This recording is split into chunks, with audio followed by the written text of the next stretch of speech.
अस्सलाम वालेकुम। ये मेरे पास करंडी का ड्रेस है। तकरीबन समर ड्रेस ही है ये। हर मौसम में आप पहन सकते हैं। गर्मियों में भी पहन सकते हैं, दरमियाने मौसम में भी पहन सकते हैं। और ये बहुत प्यारा स्टिच मैंने किया अपनी बेटी के लिए। इसके नेक डिज़ाइन भी बहुत प्यारी है, जो आपसे शेयर करती हूँ ये मैंने कैसे बनाया है।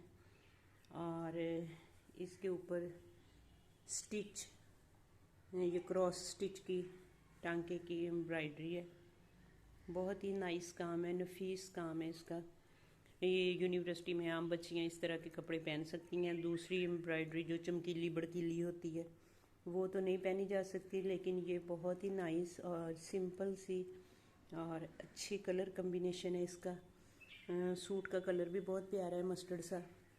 तो ये इसका बॉर्डर है आगे से, और वैसे पीछे से है। पीछे से बैक प्लेन है और आगे ये सेंटर में छोटी छोटी क्रॉस स्टिच की बूटी सी बनाई हुई है। बहुत अच्छी लगती है। सिंपल कमीज़ है, स्ट्रेट शर्ट है। और ये मैंने किस तरह से स्टिच की है आपको बताती हूँ। इसकी ये जो स्ट्रेट शर्ट में बनाती हूँ, उनकी ये जो कमर की सिलाई हम लगाती हैं ये ज़रा लंबी लगाती हैं। वैसे सिंपल सादी शर्ट हो तो उसकी तकरीबन टेलर तो 12 इंच पे ही लगा देते हैं, लेकिन मुझे वो कम लगती है, मैं 14 इंच पे लगाती हूँ। लेकिन जो स्ट्रेट शर्ट छोटे चौकों के साथ बनाए उनकी फिर 16 इंच 17 इंच तक लगा के तो फिर ये चौक नीचे बनाती हूँ मैं। और वैसे ही चौक को, कपड़े को फोल्ड कर दिया नीचे से भी और चौक से भी। कोई इस पे मैंने शॉकिंग पिंक, अगर मैं इसको पाइपिंग कर देती, शॉकिंग पिंक लूप्स लगा दो, ये लेस लगा दो। टेलर तो बस हर चीज़ को कहते हैं कि लेस लगा दें। अब ये इतना एक एम्ब्रॉयडरी वाला सूट है, इसको लेस की ज़रूरत नहीं, लेकिन आप टेलर से सिलाएं तो वो यकीनन नीचे दामन पे लेस लगाएंगे, चौकों पे लेस लगाएंगे, वो बिल्कुल एक आंटियों वाला स्टाइल बन जाता है, फिर बच्चियों वाला नहीं रहता। तो ये यंग गर्ल्स के लिए एक बहुत ही डिसेंट इसकी नेक डिज़ाइन भी है। फ्लैट कॉलर है, फ्लैट कॉलर बच्चियों को, यंग गर्ल्स को पहना हुआ बहुत ही अच्छा लगता है। और मेरी बेटियां तो फ्लैट कॉलर बहुत ही पसंद करती हैं। ये देखें। और नीचे से मैंने इसको इस तरह से बनाया है। ये तकरीबन 8 इंच लंबा और 2 इंच खुला। ये इस तरह से आप एक पेपर बुकरम लेके उसको कट करेंगे और उसको दूसरे कपड़े पे लगा के इधर सिलाई लगा के उल्टा देंगे और ये बीच वाली सारी कटिंग कर देंगे। ये खाली ही हिस्सा हो जाएगा। और इसमें फिर मैंने ये बाद में 2 पट्टियों को आपस में सेंटर में सिलाई लगा के डबल पट्टियाँ लेके सेंटर में आधी को इधर को फोल्ड कर दिया, आधी को इधर को फोल्ड कर दिया।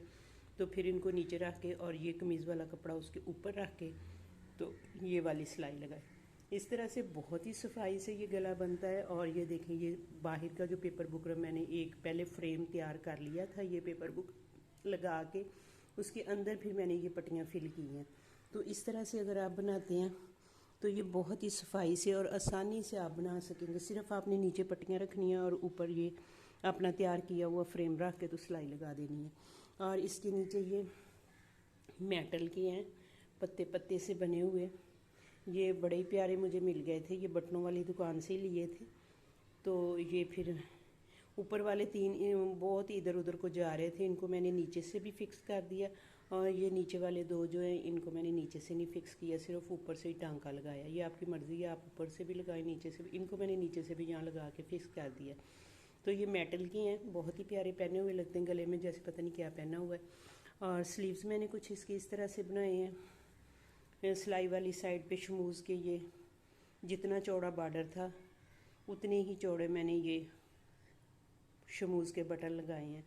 और बॉर्डर भी ये आप देखें, मैं आपको दिखाती हूँ कि मैंने किस तरह से लिया है। कमीज़ खुली रख के मेरे पास स्लीव्स सिर्फ सादा बचे थे, कोई बॉर्डर नहीं बचा था आगे लगाने के लिए। आप ये देखें, आपको फिर इस फ़र्क का पता चलेगा। ये फ्रंट के बॉर्डर का डिज़ाइन और है और बैक के ये बॉर्डर का डिज़ाइन और है। तो ये एक बॉर्डर बैक का था मेरे पास, एक फ्रंट का था, लेकिन स्लीव्स के लिए कोई बॉर्डर नहीं था। तो आप ये देखें, आपको अब गौर से देखेंगे तो पता चलेगा कि ये मेरा बैक का बॉर्डर है और ये मेरा फ्रंट का बॉर्डर है। दोनों बॉर्डरों की एम्ब्रॉयडरी नीचे से यहाँ से जो है ये डिफरेंट है, ऊपर से ये वाली चीज़ जो है ये सेम है। तो मैंने कमीज़ खुली रख के जो बॉर्डर बैक से बचा, इतना ही बचा था बस। उसका एक स्लीव्स बना लिया और फ्रंट खुली रख के जो बॉर्डर बचा था वो एक स्लीव्स के आगे ला कर दिया। तो जब पहनना हो ऐसे तो कोई फील ही नहीं कर सकता है कि ये डिफरेंट बॉर्डर लगाए हुए हैं। ऐसे लगता है जैसे एक ही बॉर्डर आगे बॉर्डर वाले स्लीव्स हैं ना। लेकिन ये कपड़ा ज़ाया करने की बजाय मैंने फिर उसको इस तरह से स्लीव्स में यूज़ किया, क्योंकि ये देखें बैक का बॉर्डर और है और फ्रंट का जो है उसकी एम्ब्रॉयडरी का डिज़ाइन जो है वो और है। तो एक मैंने बैक में से स्लीव्स बनाया है, एक फ्रंट में से बनाया है, और फिर उनकी सिलाई को इधर जिस तरफ सिलाई लगी है उस तरफ मैंने ये शमूज़ के बटन लगाए हैं। तो ये बहुत ही प्यारे स्लीव्स इस तरह से पहने हुए लगते हैं। इसका नेक भी बहुत प्यारा लगता है और इसका ट्राउज़र जो है सेम प्लेन कपड़ा है। ये चूँकि करंडी का कपड़ा है, ये बड़े ढीला सा कपड़ा होता है। कॉटन के ट्राउज़र पे आप जो मर्ज़ी डिज़ाइनिंग कर सकते हैं, लेकिन करंडी का एक बहुत ही नरम सा ढीला सा कपड़ा होता है और इसके धागे भी बहुत निकलते हैं, तो ये आसानी से कैरी नहीं होता सिलाई में। तो ये फिर मैंने इसके पास ये इस तरह से सिंपल सा ट्राउज़र बनाया। ये काफ़ी सारे 3 3 6 7 8 इसके मैंने ये इस तरह से ये मोटे मोटे प्लेट रख के डाले। तो ये भी पहना हुआ ट्राउज़र अच्छा लगता है ना, सादा सा सिंपल सा। बच्चियों को इस तरह के ट्राउज़र पहने हुए अच्छे लगते हैं, सिर्फ प्लेट्स डालें और कुछ भी नहीं किया हुआ। उम्मीद है कि आपको ये डिज़ाइन पसंद आएगा। और ये नेक अगर आप बनाएंगे, कोई भी कमीज़ सिलाई करनी हो पहले मसला होता है कि उसकी नेक डिज़ाइनिंग क्या हो, लेकिन ये एक बहुत ही सिंपल सा आम सा नेक है। आप बना के देखें, बहुत आसानी से बनेगा और आपको बहुत अच्छा लगेगा। अल्लाह हाफिज़।